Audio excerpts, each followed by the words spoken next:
প্রিয় শিক্ষার্থীবৃন্দ, এসএসসি পরীক্ষা 2026 পরীক্ষার আগ মুহূর্তে আমি আবারও লাইভ ক্লাসে আসলাম। গতদিন ইংলিশ ফার্স্ট পেপারের কিভাবে কোনটা লিখলে ভালো রেজাল্ট করা সম্ভব সেটা নিয়ে আমি আজকে আবারও আসলাম। আজকে সেকেন্ড পেপার নিয়ে কথা বলবো। সেকেন্ড পেপার, আচ্ছা, গতদিনই মনে হয় রিয়ারেঞ্জটা একটু ভালো বুঝতে পারো নাই তোমরা। তো রিয়ারেঞ্জের কথা বলি। রিয়ারেঞ্জ একদমই সহজ, বিশ্বাস করো, একদমই সহজ। এখানে 8 মার্ক থাকবে, তোমাদের 8 এ 8 পাওয়াই সম্ভব। আমার ইন্টারমিডিয়েট পরীক্ষার সময় আমি রিয়ারেঞ্জ পড়েছিলাম 65টা। তাহলে 65 রিয়ারেঞ্জ পড়েছি, তোমরাই বলো তাহলে এখান থেকে কমন আসবে কি আসবে না? নিশ্চয়ই কমন আসবে। আমি 65টা এমন ভাবে পড়েছিলাম যাতে পরীক্ষাতে যেখান থেকে দেখ না কেন আমি সমাধান করতে পারি। আলহামদুলিল্লাহ আমি সেখানে সাকসেস হয়েছিলাম।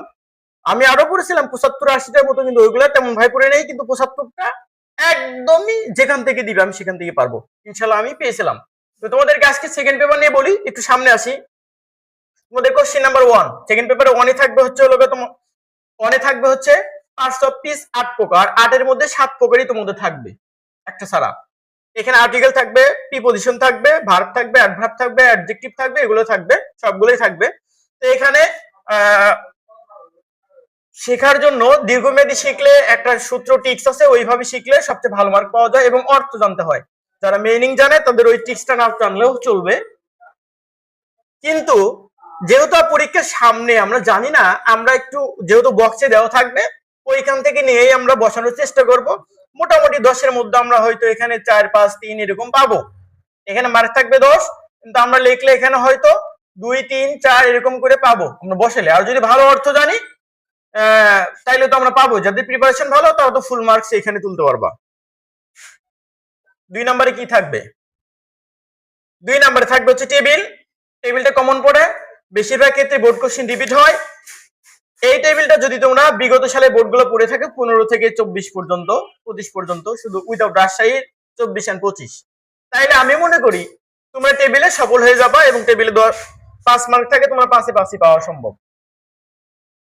এখন 3 নাম্বার কোশ্চেনে এটা হচ্ছে টেবিল, বলে দেই টেবিল, এটা উইথ ক্লু।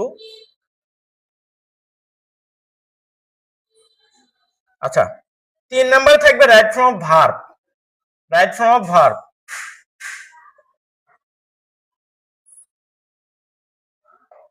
আচ্ছা, এইখানে একটু কথা বলি। রাইট ফর্ম অফ ভার্বে 10 মার্ক। ইন্টারমিডিয়েটে যে রাইট ফর্ম অফ ভার্ব আছে ওইটার চাইতে এসএসসি লেভেলের যে ভার্বটা আছে এটা একটু ক্রিটিক্যাল, একটু কঠিন মনে হয়। কেন মনে হয় আমি বলি। ইন্টারমিডিয়েটে যে ভার্বটা থাকে ওইটা যে শূন্য স্থানে বসাইতে হবে ওই শূন্য স্থানেই ভার্বটা দেওয়া থাকে, শুধু কোন টেন্সে হবে ওইটা আগে পরে দেখে ওইটা সেই টেন্সে বা সেই ইয়াতে করে দিলে হয়ে যাচ্ছে। কিন্তু এইখানে আমাকে মিনিং জানতে হবে, এসএসসি লেভেলে মিনিং জানতে হবে। মিনিং জেনে উইথ ক্লু মানে উপর বক্সে দেওয়া থাকবে, ভার্বটা খুঁজে বের করতে হবে।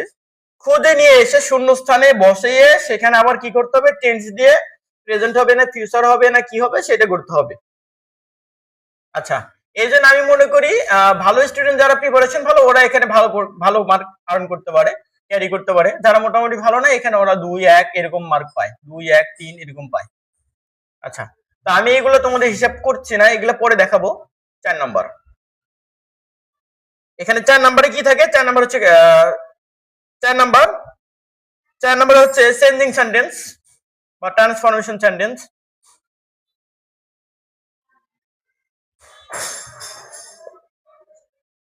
তুমি বিশ্বাস করো আমি আমার স্টুডেন্টদেরকে যেভাবে শিখাইছি ওরা 10-এ 10ই পাবে ইনশাল্লাহ। আমি আশা করি 10ই পাবে, মানে 8-এর নিচে কেউ পাবে না। মোটামুটি যারা একটু কামাই কম দিছে বা অ্যাবসেন্ট কম করছে ওরা 10ই পাবে ইনশাল্লাহ। এখানে 10 পাওয়া সম্ভব। তোমরা পরীক্ষাতে গিয়ে যারা একটু দুর্বল আছো সবার আগে এটা করবা, এখানে ভালো মার্ক ক্যারি করতে পারবা।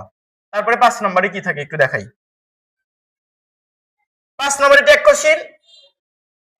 কোশ্চেন হচ্ছে ইংলিশ গ্রামারের মধ্যে, এসএসসি লেভেলের 9, 10 এর গ্রামারের মধ্যে এটা সবচেয়ে সহজ। এখানে 5-এ 5ই পাওয়া সম্ভব। তোমরা এটা আগে করতে পারো। তার মানে প্রথমে 1, 2 এটা 1 নম্বরে করবা, এটা 2 নম্বরে করবা। তাহলে তোমরা 5 আর 10 15, এখানে 15 এর মধ্যে 13 থেকে 15 মার্কই ক্যারি করতে পারবা। আর স্যারের চোখে তোমাকে বোঝাইতে হবে তুমি একজন ভালো স্টুডেন্ট, সুতরাং তুমি যে গ্রামারটা আগে পারবা সেটা আগে করে দিবা। 6 নাম্বার, 6 নম্বরে সাফিক্স এন্ড প্রিফিক্স বা prefix and suffix. Prefix and suffix, এইখানে 5টা থাকবে, মার্ক হচ্ছে 5।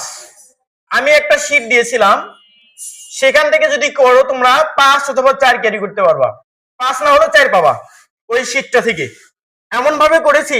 আর এগুলা যারা বোর্ড কোশ্চেন দেখে যাবে সেখান থেকে পাবা, বোর্ড কোশ্চেনটা রিপিট হয়। সুতরাং আমি বলবো যে বিগত সাল দেখে যাও, আর যাদেরকে আমি শীট ফটোকপি করে দিয়েছি তোমরা ওই শীটটা একটু ফলো করো। আমি আশাবাদী এখান থেকে তোমরা 5 না হলেও 4 মার্ক ক্যারি করতে পারবা। সহজ, পরীক্ষাতে 5-এ 5 পাওয়াই সম্ভব। বিগত সালও কমন ছিল, আশা করি এবারও কমন থাকবে ইনশাআল্লাহ। এরপরে 7 নাম্বার। তাহলে তোমরা পরীক্ষার হলে আগে কোনটা লিখবা? আগে লিখবা 5 নাম্বার, 1 নাম্বারে লিখবা, সর্বপ্রথমে লিখবা। 2 নাম্বার এটা লিখবা, 3 নাম্বার এটা লিখবা। 7 নাম্বার। 7 নাম্বার হচ্ছে প্রিপজিশন থাকে, প্রিপজিশন। আচ্ছা, অ্যাপ্রোপ্রিয়েট প্রিপজিশন যেগুলো, সেগুলো মুখস্থ করতে হয়।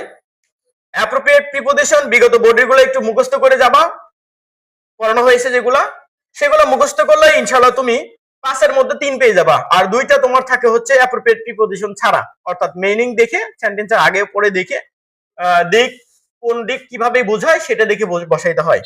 এখানে মোটামুটি 4-5 ক্যারি করা সম্ভব। আর যারা বোর্ড কোশ্চেন দেখে যাবা, রিপিটেড হলে তুমি 5-এ 5 পেতে পারো। তাহলে এখানে 5-এ 3 অথবা 4 পেয়ে যাবা তুমি। 8 নাম্বার। 8 নাম্বারে কানেক্টর।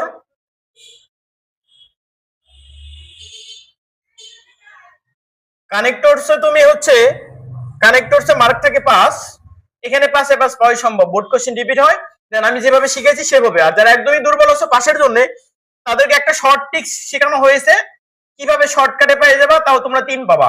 ওই উপায়ে যদি লিখতে পারো ইনশাআল্লাহ 3 পেয়ে যাবা। তার মানে পাস করা ইংলিশে সহজ, ভালো রেজাল্ট করাও সহজ, কিন্তু দিক নির্দেশনা সঠিকটা পেতে হবে, সঠিক জায়গায় যেতে হবে। 9 নাম্বার যে চলে আসি, কি আছে আমরা দেখবো। 9 নাম্বারে পাঞ্চুয়েশন।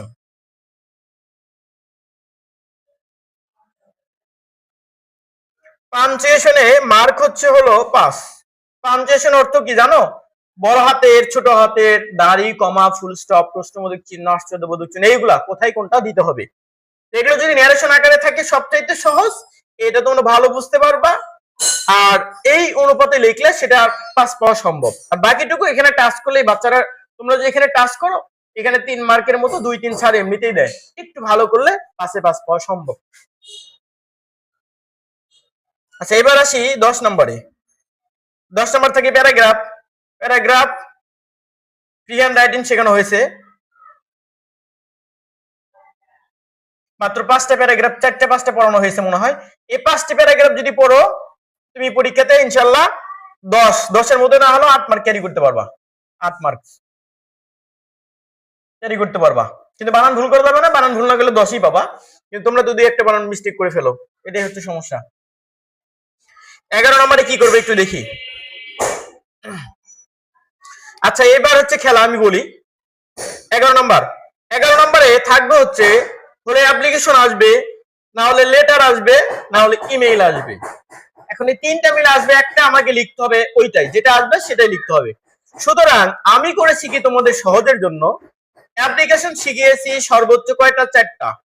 4টা দিয়ে পরীক্ষার যে কোনো অ্যাপ্লিকেশন আসুক, তোমাকে এমনও ট্রিক্স শেখানো হয়েছে তুমি সেখানে 10-এর মধ্যে 10ই পেয়ে যাবা। আচ্ছা, এরপরে আসি ইমেইল। ইমেইলে এমন একটি কৌশল শেখানো হয়েছে, ওই কৌশল দিয়ে ইমেইল এবং লেটার, একটাই কৌশল দিয়ে দুইটাই তুমি সুন্দরভাবে করতে পারছো, এবং পরীক্ষাতে যেভাবে আসুক ফুল মার্ক তুমি নিশ্চিত করতে পারছো। সুতরাং তুমি এখানে 10-এ 10 মার্ক পাচ্ছ। তাহলে এখানে কি থাকবে? অ্যাপ্লিকেশন অথবা লেটার অথবা ইমেইল।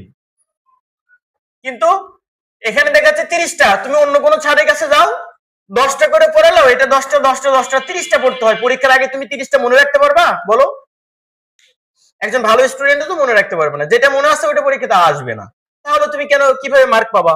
সুতরাং এটা পড়ানো হয়েছে 4টা, এটা পড়ানো হয়েছে 2টা, এটা 1টা। তার মানে কি এই 2টা মিলে 2টা পড়ানো হয়েছে, 2টা আর 4টা 6টা, 6টা মিলে তুমি 30টা কভার করে ফেলতেছো, অর্থাৎ মার্কও তুমি ফুল ক্যারি করতে পারতেছো। অর্থাৎ তাহলে তোমাকে এই ট্রিক্সটা অবলম্বন করেই পড়াশোনা করতে হবে, অল্প পড়তে হবে, ভালো মার্কস ক্যারি করতে হবে। ঠিক আছে? তুমি 30টা পড়লা, একটা মনে রাখতে পারলা না, তাহলে তো ভালো রেজাল্ট করতে পারবা না। তাহলে ভালো রেজাল্ট করতে হলে কি করতে হবে? ভালো ছাড় খুঁজতে হবে, পড়াশোনা তো করতে হবে, আমার কাছে পড়ো আর যেখানে পড়ো। সুতরাং তোমাকে দেখতে হবে কোন স্যার ভালো পড়ায়, কোথায় পড়াশোনা তুমি ভালো বুঝতেছো, সেখানে খুঁজে বের করতে হবে, সেই স্যারের কাছে পড়তে হবে। আমি আশাবাদী আমার কাছে না পড়লেও তোমরা আমার যে ফ্রি ক্লাসগুলো পেজে থাকে, ইউটিউবে থাকবে, সেখান থেকে তোমরা ক্লাসগুলো করে নিবা ইনশাআল্লাহ। আমার কিছু লিফলেটে স্ক্যানার দেওয়া আছে, স্ক্যানারে স্ক্যান করলে ক্লাসের লিংক পেয়ে যাবা, সেখানে তোমরা ক্লাস করবা। এটা আমার রিকোয়েস্ট। তাহলে সবার জন্যই ভালো, এটা ফ্রি করে দিচ্ছি তোমাদের ভালোর জন্য। 12 নম্বরে কি আছে একটু দেখি। কম্পোজিশন, 12 নম্বরে কম্পোজিশন। আচ্ছা এখন এবার একটু বলি, 12 নম্বরে আমি যে কৌশল তোমাদেরকে শিখাইছি, এই কৌশলে তুমি কম্পোজিশনে 20 মার্ক, 20-এর মধ্যে কম্পোজিশনে 20-এর মধ্যে 18 মার্ক ক্যারি করতে পারবা। 18 মার্ক আমি তোমাকে বলে দিলাম, তুমি যদি কোনো বানান ভুল না করো 18 মার্ক ক্যারি করতে পারবা। সেটা কিভাবে আমি বলি, 18-20ও পাইতে পারো। সেটা কিভাবে আমি বলি, কম্পোজিশন তোমাকে পড়ানো হয়েছে আমার পক্ষ থেকে 3টা। আমি আশাবাদী এই 3টার মধ্যেই তুমি পরীক্ষাতে ইনশাআল্লাহ পেয়ে যাবা। এবং ওই 3টার মধ্যে কম্পোজিশন যখন আসবে, তুমি যদি লিখতে পারো 18তে 18 ইনশাআল্লাহ পেয়ে যাবা। তাহলে তো ভালো রেজাল্ট করা সহজ। এখন অন্য ছাড়ে একটু কথা বলি, আমি কোনো ছাড়কে নেগেটিভ করতেছি না, মানে অন্য ছাড় পড়ায় আর কি। কম্পোজিশন মিনিমাম না হলেও তো 10টা পড়ায়। এখন 10টা কম্পোজিশন পড়ানো হয়েছে তোমারে, এত বড় বড় কম্পোজিশন 2 পৃষ্ঠা 3 পৃষ্ঠা করে হয়। এখন পরীক্ষার আগে তুমি কি এই 10টা কম্পোজিশন মনে রাখতে পারবা? যেটা মনে রাখতে পারছো ওইটা পরীক্ষাতে আসে নাই, তাহলে তুমি কিভাবে লিখবা? তাহলে ওখানে তেমনি ধরা খেয়ে যাবো, অনেকে লেখেই না। তাহলে এইখানে 20 মার্ক তুমি যদি না লেখো, তাহলে তো মার্কস পাবা না, ইংলিশে তো ভালো রেজাল্ট করতে পারবা না। অনেকে ইংলিশে ফেল করে, আরে ভাই ইংলিশে ফেল করাই কঠিন আমি মনে করি। একটু বুঝে শুনে, একটু দিক নির্দেশনা অনুযায়ী ফলো করে, ভালো করে 2-3 মাস পড়াশোনা করলে ইংলিশে পাস করা সম্ভব। পাস করতে 1 মাসেই করা সম্ভব। ভালো রেজাল্ট করতে শেষের দিকে 3-4 মাস একটু লেগে থাকলে, আমাদের নির্দেশনা অনুযায়ী ফলো করে লেগে থাকলে তুমি ইংলিশে A+ পাবা, আমি বলে দিলাম। তাহলে 3টা কম্পোজিশন পড়ে গেলে তুমি এখানে 20-18 ক্যারি করতে পারতেছো। দেখো কত মার্ক হয় আমি বলি, মোটামুটি ভালো মার্ক ক্যারি কাছাকাছি বলে দিচ্ছি। যারা ভালো স্টুডেন্ট তারা তো আরো ভালো করবা, এখানে 20ই পাবা আমি বলে দিচ্ছি। তাহলে এখানে 18 যদি পাও, এখানে যদি 10ই পাও, একটু খেয়াল করো কত হয়। প্যারাগ্রাফে তুমি 8 যদি পাও, পাঞ্চুয়েশনে 5-এ 5 পাওয়াই সম্ভব। একটু খেয়াল করো কত হচ্ছে। এখানে কানেক্টরে তুমি 3 ধরে নিলাম, কম করে ধরতেছি। প্রিপজিশনে তুমি 3 পেলা, তারপর হচ্ছে সাফিক্স প্রিফিক্সে 4টা পাইছো, হ্যাঁ 5 ধরি নাই আমি। এক কোশ্চেনে 5 পাওয়াই সম্ভব, আমি 4টা ধরে নিলাম। চেঞ্জিং এ 10টাই পাইছো, আমি 8টা ধরে নিলাম। দ্যাট ফ্রম ভার্বে তুমি 3টা পাইছো, হ্যাঁ সবগুলো পাও নাই, 10টার ভিতরে কিন্তু কমে দিলাম। টেবিলে, আচ্ছা টেবিল ধরলাম, তোমার কমন আসে নাই। উইথ গুলো উইদাউট গুলো 4টা ধরে নিলাম। আরো কোনো কি বাদ আছে নাকি? 1 2 3 4 5 6 7 8 9 10 11টা বাদ আছে, কোনো একটা বাদ করছে, কোনটা বলতে পারছি না। পাঞ্চুয়েশন ধরেছি মনে হয়। আচ্ছা কোনটা হয়তো বাদ পড়ছে, দেখি এই কটাতে কত মার্ক হয় একটু আমি দেখাচ্ছি তোমাকে, যে কত মার্ক ক্যারি করতে পারছো। একটা বাদ, টেবিল বাদ দিছি না, এটা ঠিক আছে, দেখা যাক কত হয়। আমরা কাছাকাছি যাবো মনে হয়, প্রায় 70-এর মতো যাবে। 18 যোগ 10 যোগ 8 যোগ 5 3 3 5 যোগ 3 যোগ 3 যোগ 3 পরে হচ্ছে 4 4 8 4 যোগ 4 যোগ 8 যোগ 3 যোগ 4 70। দেখছো 70 হয়ে গেছে, গ্রেড হয়ে গেছে। তাহলে মোটামুটি ভাবে তাও অনেক কিছু বাদ দিচ্ছি, কিন্তু এগুলো তো কম মার্ক করে ধরে ধরে 70, তুমি 70 প্লাস পাইলা। তো আমি বলে দিচ্ছি, তুমি যদি 77-78 মতো ক্যারি করতে পারো, তোমাকে ইংলিশে 60 প্লাস করে দিবে। আর এইখানে যদি তুমি 75 প্লাস তুলতে পারো, 76-77 গেলেই 60 প্লাস করে দেয় ইংলিশে সেকেন্ড পেপারে। আর ফার্স্ট পেপারে টার্গেট রাখতে হবে 85-82 এমন, তাহলে দুইটা মিলে ইনশাআল্লাহ তোমাকে ভালো রেজাল্ট হয়ে যাবে। তো যদি এই বিষয়ে কারো কোথাও সমস্যা থাকে, রেডিয়েন্সাটি কিন্তু আমি বলে দিলাম সবচাইতে সহজ ট্রিক্স দিয়ে আমি পড়াইছি এবং পড়ানো হয়েছে। যদি কারো কোথাও সমস্যা থাকে ইনশাআল্লাহ আমাকে বলবা, কমেন্টে বলে দিবা, আমি তোমাদের সমাধান করার চেষ্টা করবো ইনশাআল্লাহ। আজকে এ পর্যন্ত রাখছি। আসসালামু আলাইকুম। চোখ রাখো পরবর্তী ক্লাসে।